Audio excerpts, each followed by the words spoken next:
Numa bola! Eu acho que estou ouvindo mais uma música!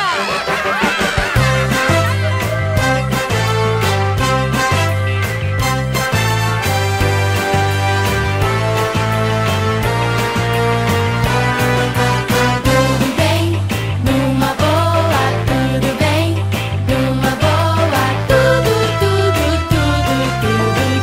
bem, numa boa. Eu posso cantar, posso acreditar. Se a minha vida está nas mãos de Deus, tudo vai melhorar.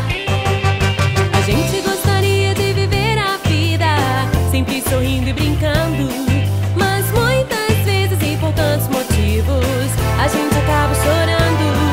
São situações, momentos difíceis e é preciso acreditar. Se a minha vida está nas mãos de Deus, tudo vai melhorar. Tudo bem, numa boa, tudo bem, numa boa, tudo bem, numa boa.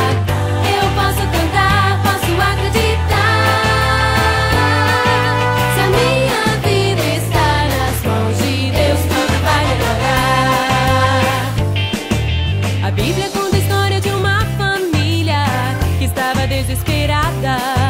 O pai havia morrido e agora eles não tinham mais nada. O que fazer? O que comer? Com tantas dívidas pra pagar. E aquela mãe corria o risco de seus filhos ter que entregar. Mas havia um homem, um profeta de Deus. Seu nome era Eliseu. Ele disse à mulher e aos seus filhos que confiassem em Deus.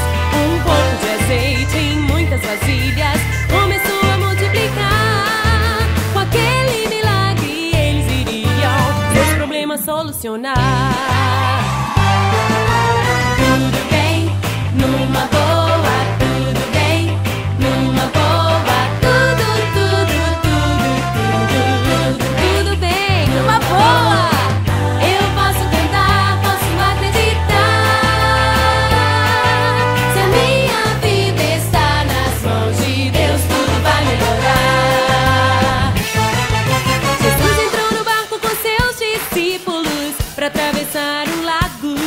Ele se deitou e acabou dormindo, pois estava cansado. Mas de repente o céu escureceu e começou a chover. E os discípulos amedrontados pensavam que iriam morrer.